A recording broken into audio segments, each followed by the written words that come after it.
J'espère que vous m'entendez bien. J'attends de voir qu'une personne me fasse un signe quand même, pour être sûr que on m'entende bien et on me voit bien.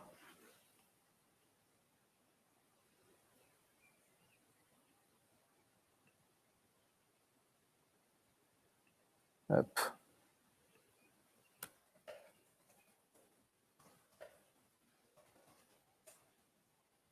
Ok, super. Au top. Donc, petit workshop sur Product Hunt. Comment lancer son Product Hunt. Alors, je ne sais pas vous dans quel contexte vous avez prévu de le faire, parce que évidemment, il y a plusieurs contextes. Soit c'est pour le hackathon, soit c'est pour quelque chose un peu plus sur le long terme.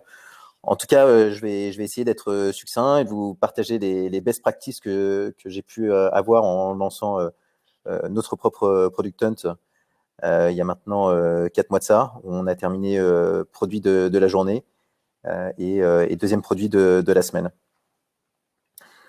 Donc, n'hésitez pas si vous avez des questions en même temps. Je regarde le chat à me couper. Moi, il n'y a pas de souci. Je sais pas trop comment ça marche. Je suis sur le chat, donc je sais pas si après, je vois il y a un truc de sondage ou quoi, mais on va dire que je vais rester sur le chat. Faut le faire en anglais? Il faut le faire en anglais? Attendez, je demande en régie s'il faut le faire en anglais parce que je crois que pas tout le monde. Ok. All right. So sorry. So we're gonna switch in English. So hi everyone. So thanks for having me today. So today I'm going to be sharing with you some of my best practices about our product hunt. We launched on Product Hunt 4 months ago, basically, and we went Product of the Day and also second Product of the Week. So this workshop is about sharing with you all the best practices and my personal experience with Product Hunt. So basically, the first thing you need to figure out is what to expect from Product Hunt. Because obviously, if you go with a product which is more prosumer oriented, you find that you may end up quite successful on Product Hunt. And the reason is pretty simple. It's because all the people onto Product Hunt are kind of prosumer people. So you'll see that the best product of all of time are Slack, Notion, or Station. And so it's no wonder that if you're launching a product which is B2B, it's going to be less, like you're going to have to expect less success from Product Hunt. So that's the first consideration. So like you need to set your expectations. And so you can set like higher expectations if you go for like a prosumer oriented product, and lower expectations if you go for something which is more like B2B product oriented. The second thing you want to figure out is what you want to test. So obviously, if you have more time to prepare your product hunt, you can go with the full product with like a full set of features, and obviously you will have better chances of succeeding because the broader your product will be. But in the meantime, sometimes you don't have the choice and you don't have the time, and so you can end up with a simple landing page with an enticing tagline. And so my advice on this one is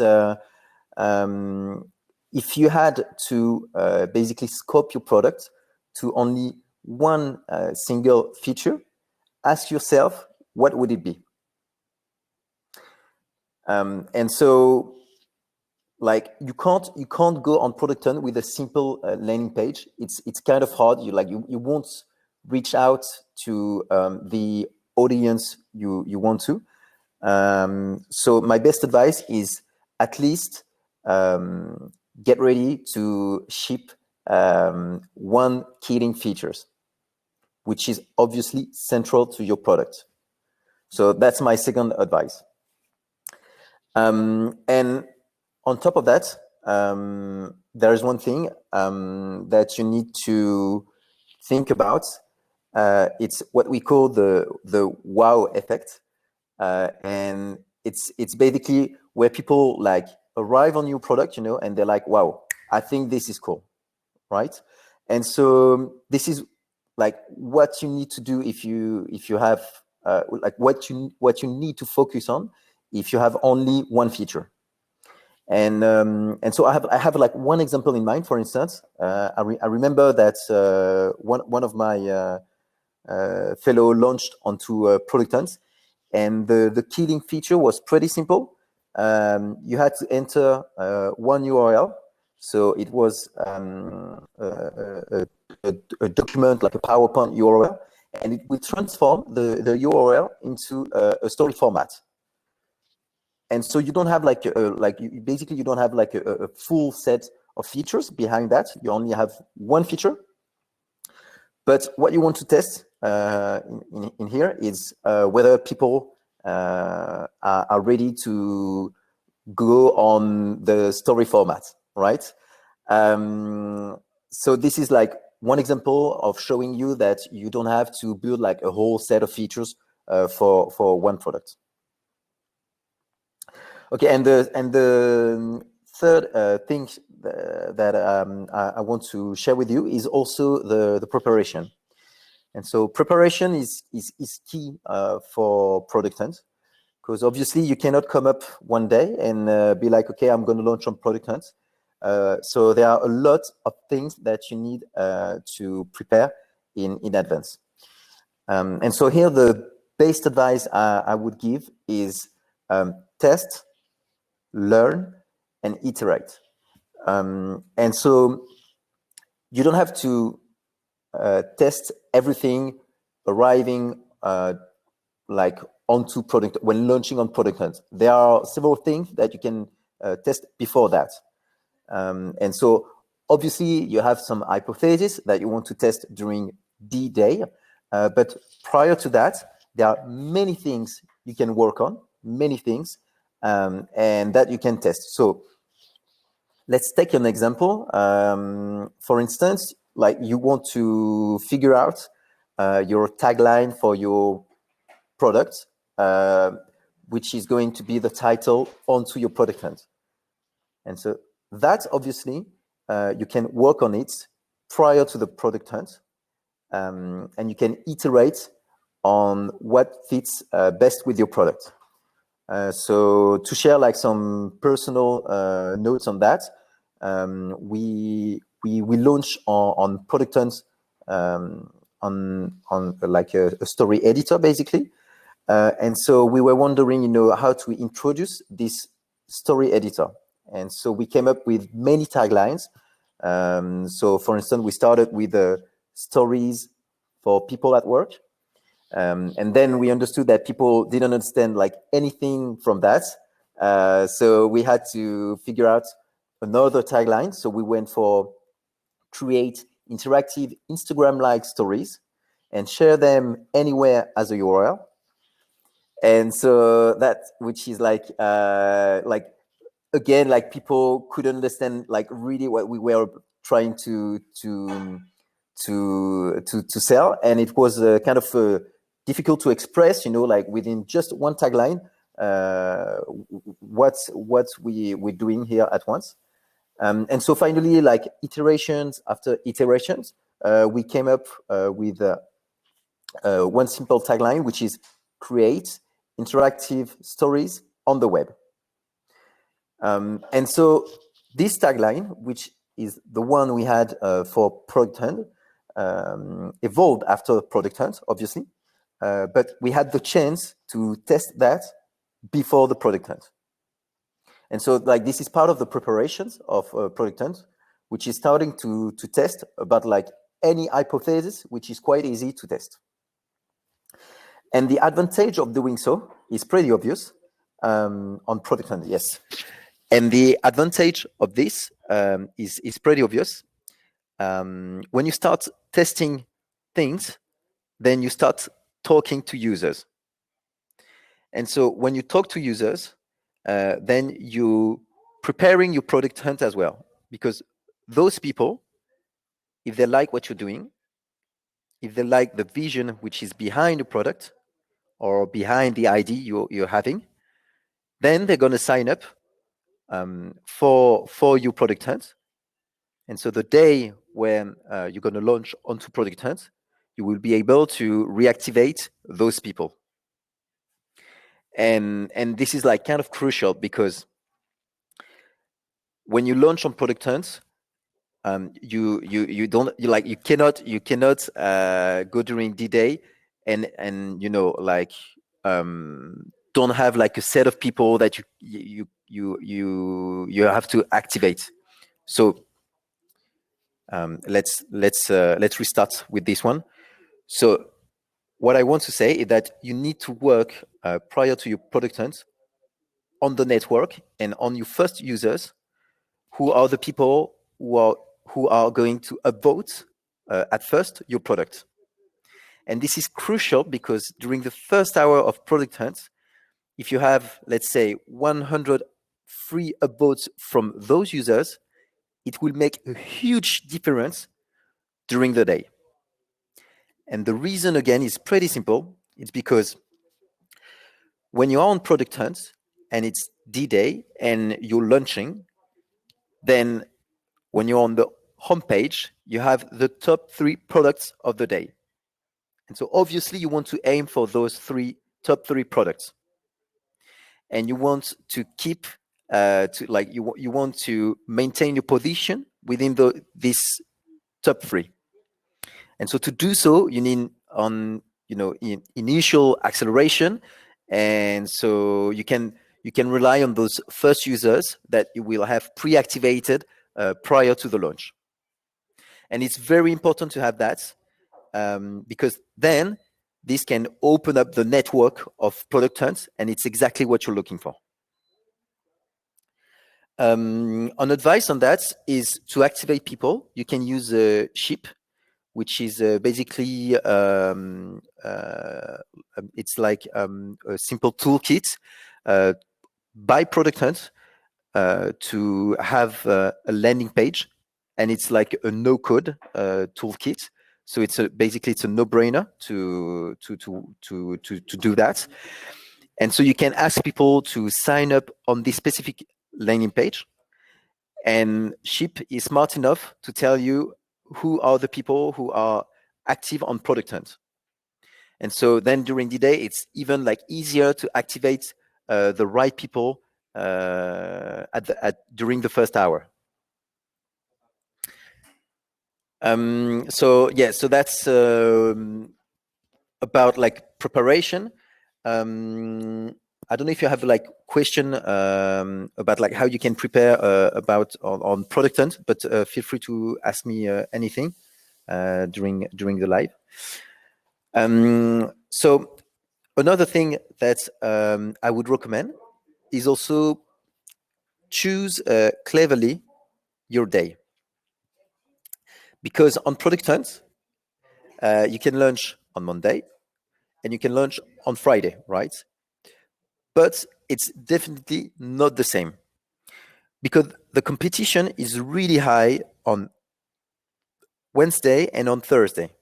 Those are like the 2 biggest days where you need to have like kind of a huge product, to be launching on product. And so I would advise that if you have something which is more like prosumer oriented, I would go on a day like Wednesday or Thursday, and putting like all in onto onto those days.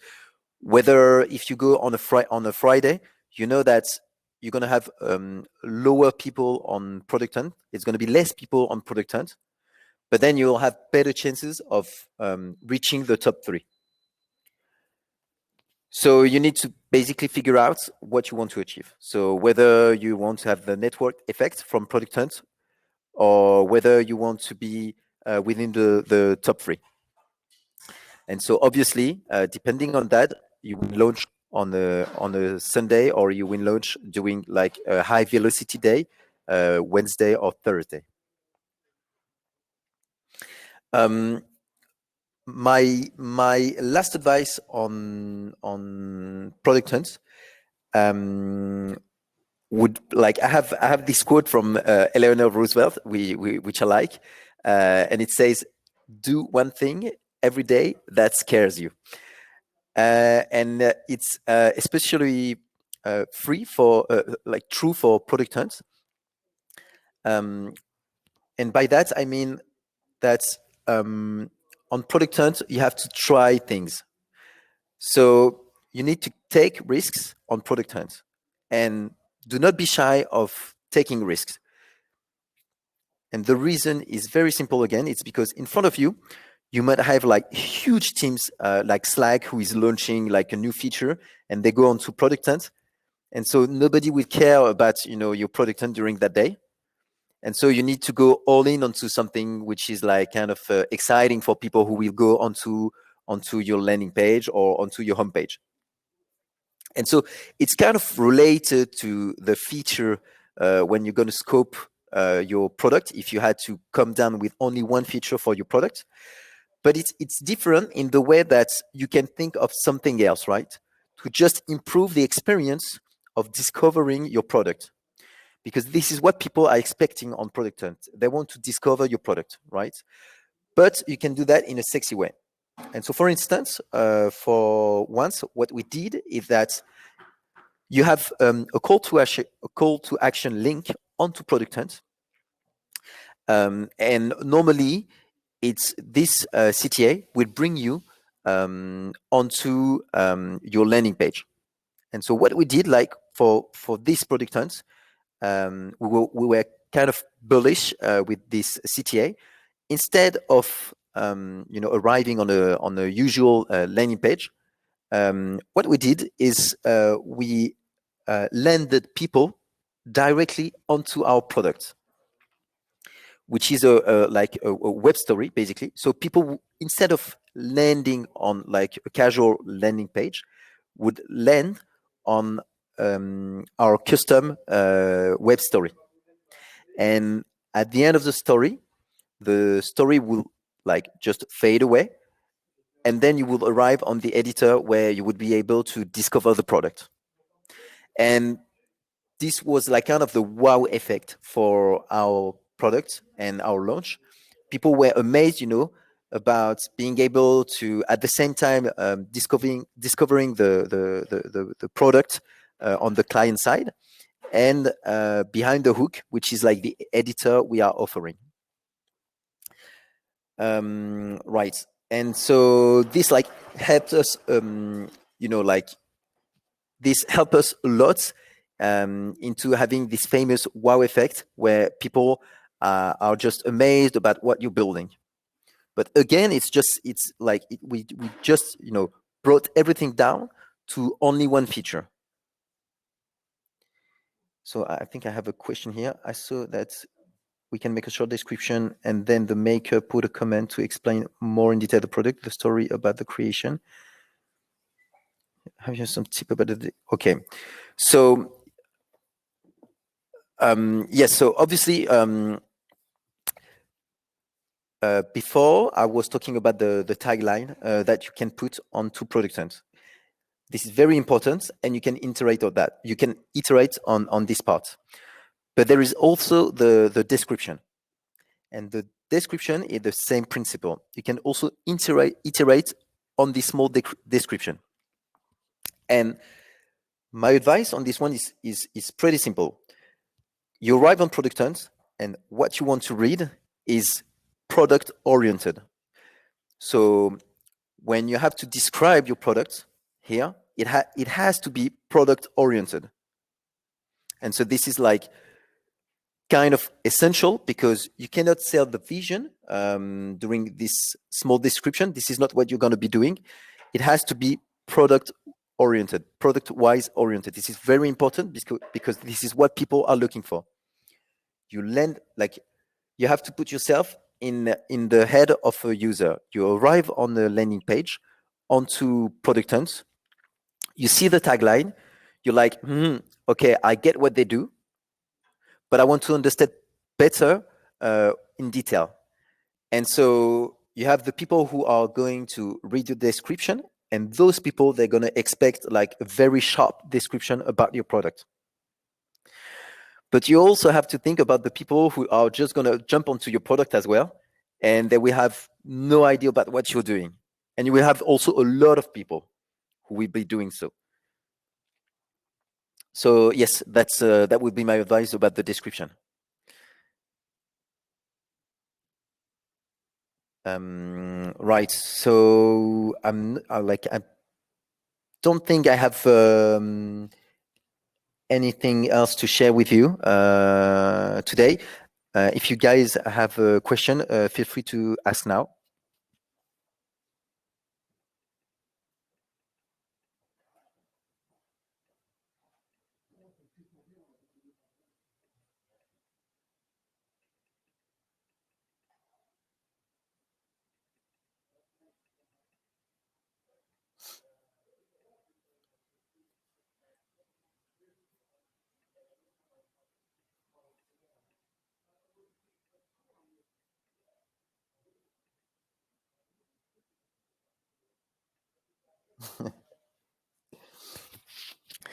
So that's actually a good question. Like, are you going to upvote every single product from the hackathon? Obviously, yes. You have to. You have to upvote every single product from the hackathon because you know that if you upvote those people, normally they will upvote you back, right? But that's an interesting question because actually you cannot ask directly people to upvote you, right? So I have some tips for you here. Never ask someone to upvote your product. Never do so. Unless they are your best, very close friends. But never do that. Instead, ask people for feedback. That's the only thing that matters. Because at the end of the day, even if your product hunt is a mess, if you ask for feedback, this is like gold to you to iterate on your product. And people, they don't like people who are like, asking for a vote. No one like that. So my advice is ask for feedback. We have a question from Claude here. Did you use any tool on the launch day? So I didn't talk about like the D-Day, but yes, we actually used Product Wars, which is a tool that shows you the best products of the day and the trend of the upvotes, and it shows you like the number of upvotes per hour and like the trend of your product if you are like win the top 10 products. But that's I didn't have a word on the D-Day, but and this questions has to do with the D-Day. When you are launching your product hunts during D-Day, you need to have like a very clear schedule of what you're going to do. So if you want to launch between starting like from 9, at 9 you need to do exactly what you want to do. So if you want to reach out with your first users, you will have like a clear setup onto like a notion about what you're going to do.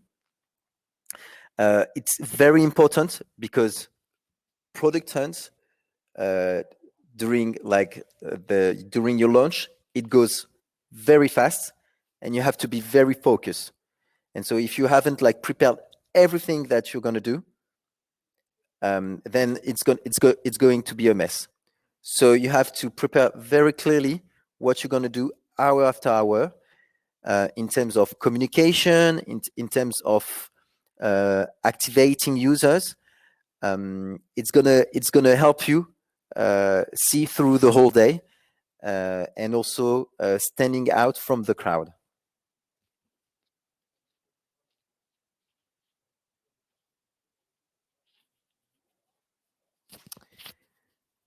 hopefully this was clear to everyone.